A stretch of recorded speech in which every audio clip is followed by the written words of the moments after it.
m'appelle Julie. Et je suis Geoffrey. Nous sommes en première au lycée Jean Giraudoux et nous avons eu la chance de pouvoir faire un voyage en Allemagne et en République tchèque. Nous avons visité Nuremberg ainsi que Prague et Terezín en République tchèque, puis Berlin. Grâce à ce voyage, nous avons eu l'occasion de découvrir différents lieux de mémoire qui nous ont permis d'appréhender les différentes dimensions de la Shoah. C'est donc ce que nous allons présenter dans cette émission.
Avant le voyage, nous avons demandé à certains élèves participant au voyage ce qu'ils assimilaient, quelques mots, quelques expressions qu'ils assimilaient à la Shoah, tirées de leurs connaissances personnelles ou apprises en cours.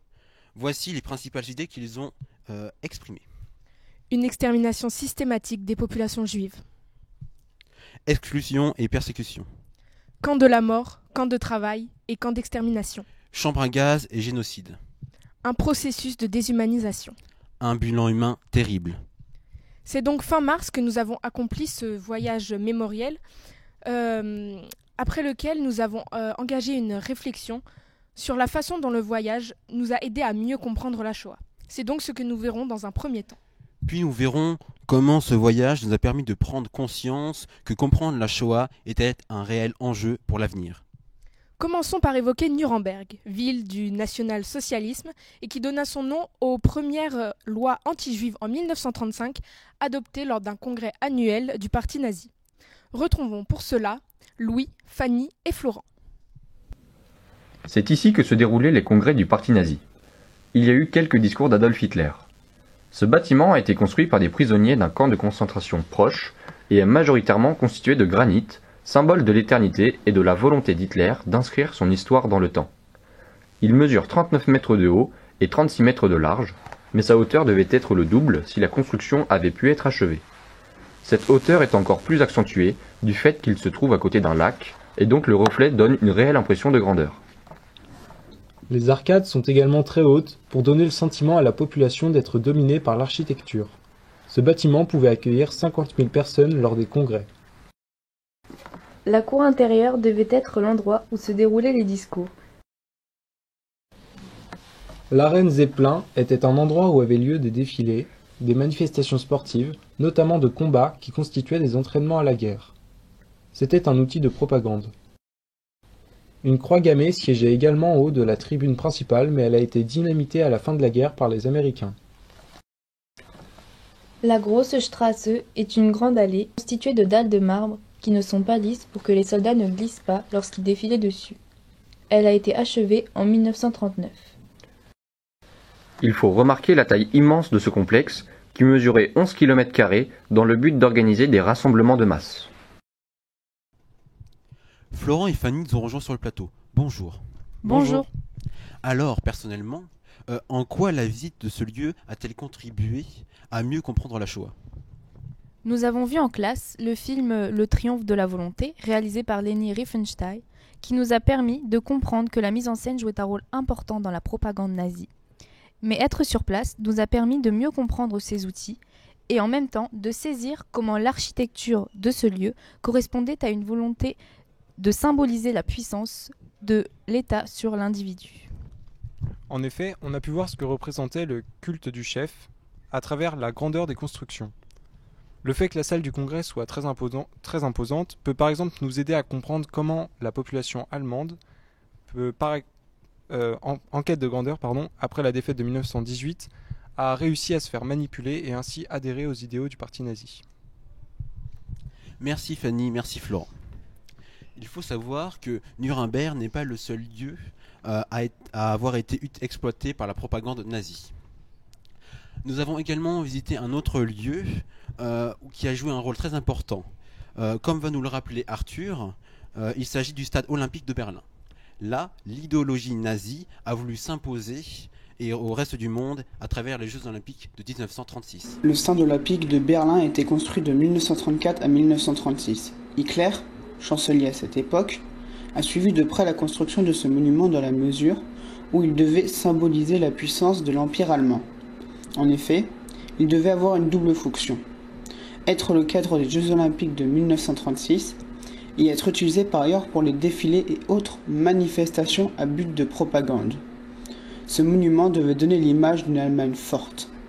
Aujourd'hui, le seul symbole de l'idéologie nazie conservé est une croix gammée sur une cloche transpercée par un obus. Les Allemands ont voulu la garder afin que le peuple allemand reste confronté à cette période historique pendant laquelle une idéologie totalitaire n'a abouti qu'à la destruction et à la mort. On se retrouve maintenant avec Renaud. Bonjour Renaud. Bonjour. Pourquoi était-ce important de visiter ce site ? Il est vrai que la visite d'un stade peut paraître étrange lors d'un voyage mémoriel sur le thème de la Shoah. Cependant, ce stade est bel et bien un témoignage historique de la propagande du Troisième Reich, voulant montrer à l'époque la grandeur de celui-ci. Et donc, sous quels aspects cette propagande s'exprimait-elle et quels en sont les restes aujourd'hui ? La propagande s'exprimait sous plusieurs aspects.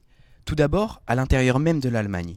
La construction de ce stade suggérait au peuple allemand qu'Hitler était l'homme providentiel qui pouvait sauver l'Allemagne et restaurer sa grandeur. En effet, la réalisation de ce stade ainsi que du complexe sportif qui l'entoure était considérée à l'époque comme une prouesse technique. De plus, Hitler se donnait une façade internationale avec ses Jeux olympiques en mettant l'Allemagne sur un véritable piédestal. Aujourd'hui, on peut encore observer la cloche des Jeux marquée d'une croix gammée dont la conservation est importante pour le devoir de mémoire. Et est-ce qu'on peut dire que ce stade illustre la politique d'exclusion du régime nazi ? Oui, bien sûr. Lors de ces Jeux olympiques, Hitler interdit aux Juifs allemands d'y participer. Certes, il y en avait quelques-uns qui faisaient partie d'équipes allemandes, mais ce n'étaient pas les meilleurs. Ils servaient en quelque sorte d'alibi, car les JO étaient organisés sous la surveillance du Comité international olympique. Cette manifestation était surtout le moyen pour Hitler d'affirmer la supériorité de la race aryenne. Te rappelles-tu d'un exemple d'exclusion d'un athlète allemand juif ? Oui, l'Allemande Gretel Bergmann était la meilleure athlète du monde dans sa discipline, le saut en hauteur. Son record était de 1,60 m, incroyable pour l'époque. Mais elle était juive, si bien qu'elle a été exclue par le régime nazi. Le comble, c'est que c'est une Hongroise qui a remporté la médaille d'or dans cette discipline et qu'elle-même était juive. Cela montre bien l'absurdité de la théorie des races. Greta Bergmann connaîtra par la suite une belle carrière aux États-Unis en remportant de nombreuses médailles. Merci Renaud pour ces remarques. Pour poursuivre avec la politique d'exclusion et de persécution des nazis, nous nous rendons à présent à Térésine. Nous avons aussi été très marqués par la visite de cette ville composée de sa petite forteresse et de son ghetto. Voici quelques images commentées par Charles et Grégoire. La petite forteresse de Térésine fut bâtie au XVIIIe siècle pour défendre et protéger les voies d'accès et empêcher les troupes ennemies d'entrer à l'intérieur du pays. Dès le début du XIXe siècle, elle servit de prison non seulement pour les prisonniers de guerre, mais aussi pour les détenus politiques ou les opposants du régime des Habsbourg. Qui aurait pu imaginer que cette prison serait plus tard le théâtre de la barbarie nazie ? Prison policière de la Gestapo, la petite forteresse de Térésine fait partie intégrante du système de répression nazi mis en place dans le protectorat de Bohême-Moravie. Elle fonctionnait sur le modèle des camps de concentration. Un bataillon SS de surveillance des prisonniers chargés des tâches administratives, des capots, prisonniers privilégiés pour aider les SS. L'émotion nous a gagné dès le franchissement des portes du camp de Térésine. Cette émotion, composée d'une certaine forme de tristesse et d'empathie, alimente notre devoir de mémoire. Il nous montre l'importance de se rendre sur des lieux afin de ne pas oublier toutes les atrocités commises durant la Seconde Guerre mondiale. Chaque nouveau convoi de prisonniers était amené dans la cour principale où s'opéraient les procédures d'accueil et de répartition, durant plusieurs heures, souvent difficiles et humiliantes. Les prisonniers, peu après leur arrivée, passaient en dessous de l'inscription Arbeit macht frei, le travail rend libre. Cette inscription, devenue emblématique, se distinguait par la place importante qu'elle occupait au sein de l'idéologie nazie.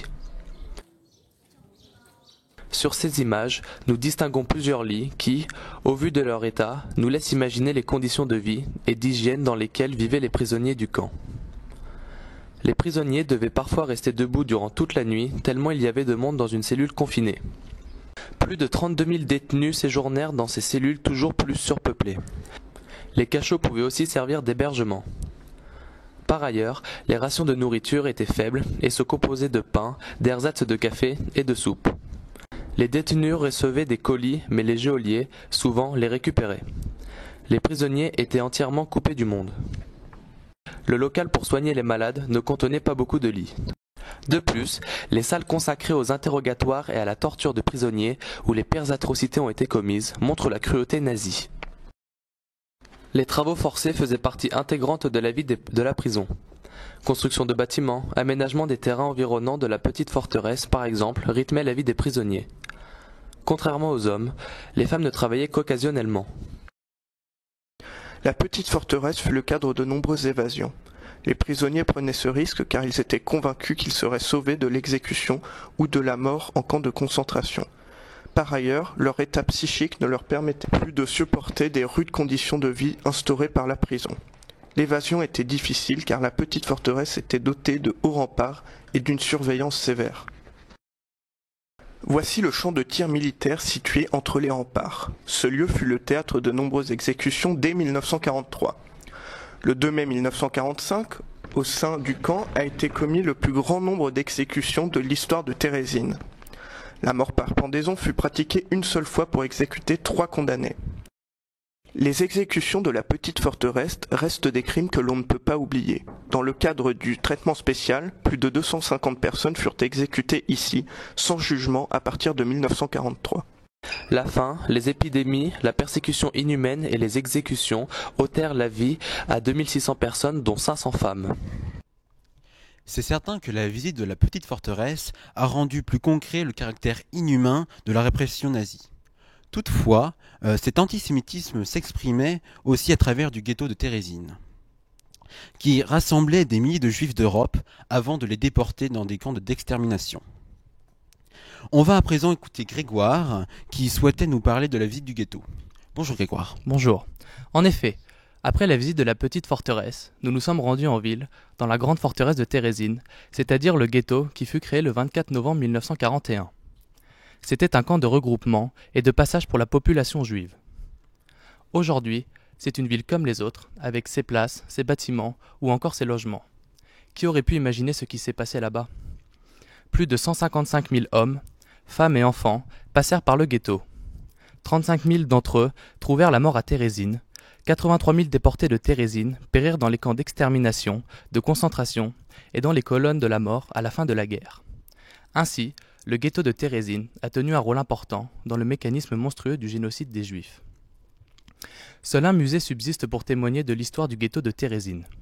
Il a été inauguré en 1991 dans l'ancienne école municipale de Térésine. Dans ce musée, on est bouleversé par les premières salles consacrées aux enfants ayant vécu à Térésine.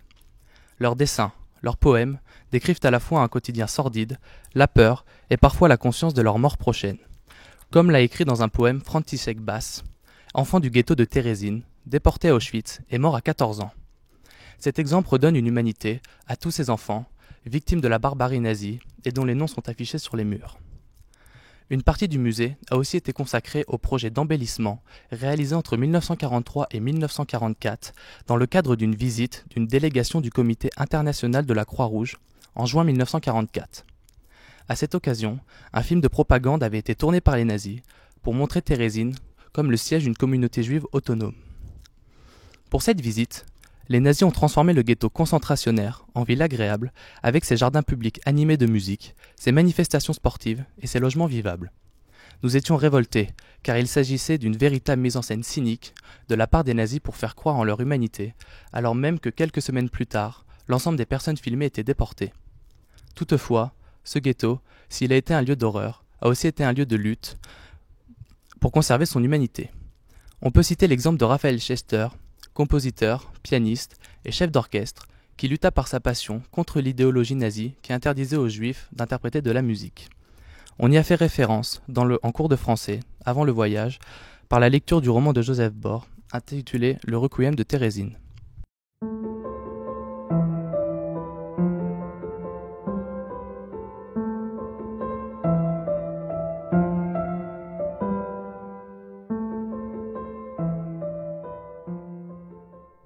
Merci Grégoire pour ce témoignage. Nous avons donc visité différents lieux de mémoire où se sont passés des événements historiques dramatiques. Mais le devoir de mémoire, au-delà de l'émotion, passe par une réflexion. C'est à cela que nous invite aussi le mémorial de l'Holocauste à Berlin. L'idée d'un mémorial en Allemagne est apparue au milieu des années 80, lorsque deux citoyens allemands, l'historien Eberhard Jagel et la journaliste Léa Roche, sont allés visiter le mémorial de Yad Vashem en Israël. Ils ont lancé l'idée d'un mémorial à Berlin pour que le souvenir de la Shoah ne soit pas uniquement entretenu dans le pays des victimes, mais aussi dans le pays des bourreaux. Il faut attendre 1997 pour que le projet de Peter Eisenman, architecte juif américain d'origine polonaise, soit retenu pour la construction d'un mémorial. Il se compose de 2710 stèles en béton rectangulaire disposées en colonnes. Elles sont de différentes tailles et si on se trouve aux extrémités du mémorial, on peut s'apercevoir qu'il manque quelques stèles.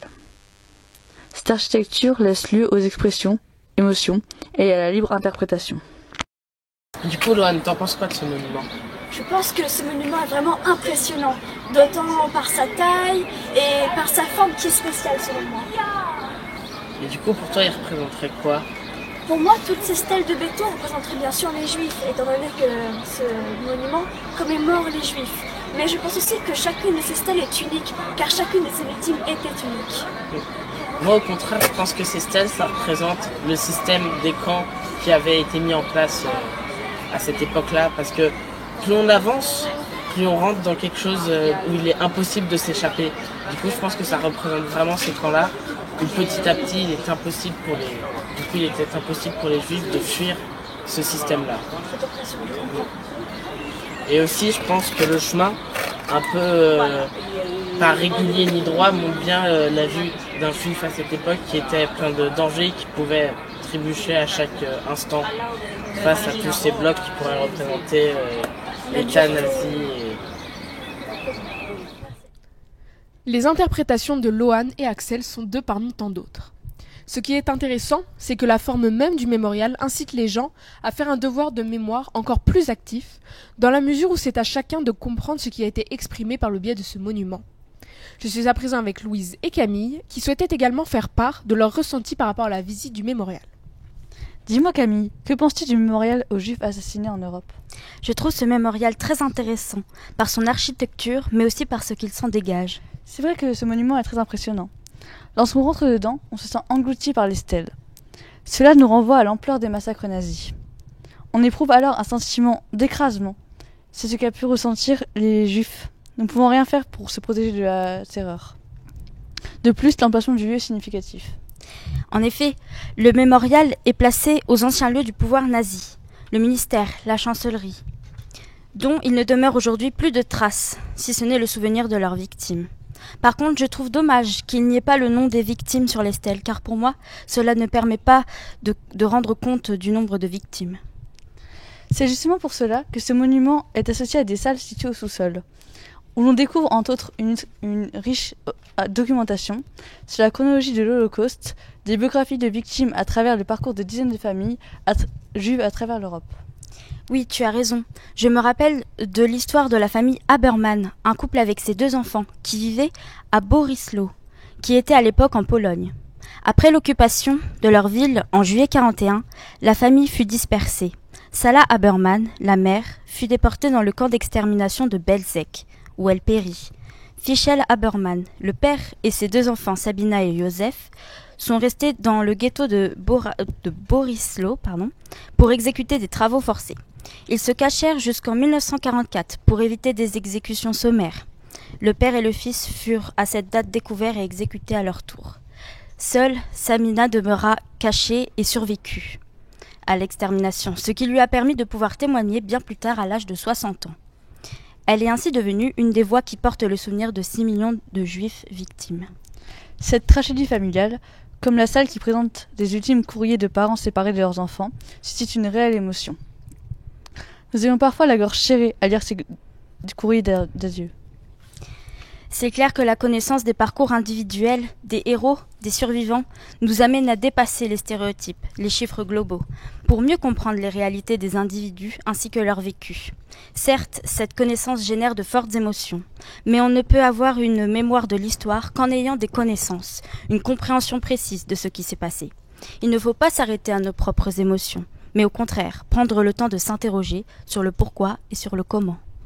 Je te rappelle, Camille, que nous avons éprouvé ces mêmes émotions lors de la visite de la synagogue Pinka du quartier juif de Prague. Oui.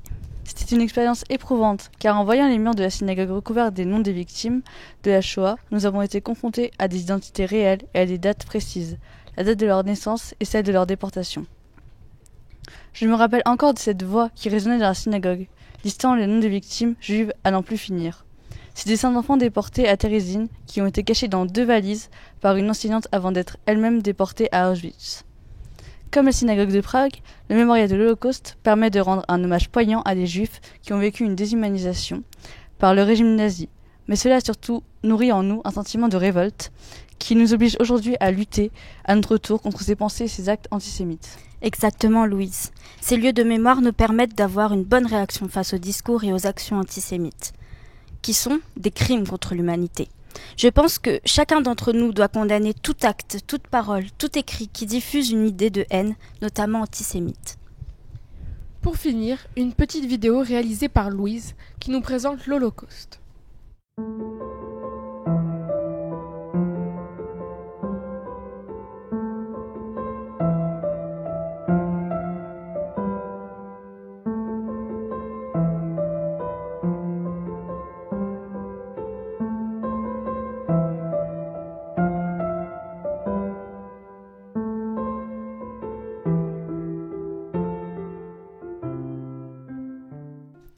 Merci Louise et Camille.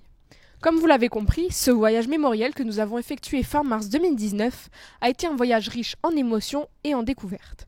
Riche en émotions car il nous a permis de mettre des images sur des réalités dont nous avions connaissance par les livres d'histoire et les photos, mais également riche en découvertes car c'est grâce à lui que nous avons pu aller au-delà de nos connaissances afin de mieux appréhender la montée du national-socialisme et sa pensée criminelle et ainsi comprendre différents mécanismes de la Shoah. En effet, ce voyage nous a plongé dans des univers de terreur et de haine, mais qui surtout nous a invités à réfléchir sur les mécanismes qui ont pu permettre l'avènement du totalitarisme. La lutte contre toute expression de haine, qu'elle soit politique ou antisémite, apparaît donc comme un combat essentiel et de l'affaire de tous. C'est dans cette obligation morale que s'inscrit ce devoir de mémoire. C'est maintenant à nous, jeunes du XXIe siècle, de reprendre le flambeau de la mémoire, alors que les survivants de la Shoah disparaissent peu à peu, alors que le mal de l'antisémitisme est toujours présent. Merci de votre écoute. Pour réaliser cette émission, il y avait au cadrage Louis, Aya au script, Axel au son et Loane à la réalisation. Avant de nous séparer, gardons en mémoire ces quelques mots de Primo Levi, survivant du camp d'Auschwitz, et regardons en même temps ces quelques images de dessins exposées au musée du ghetto de Térésine.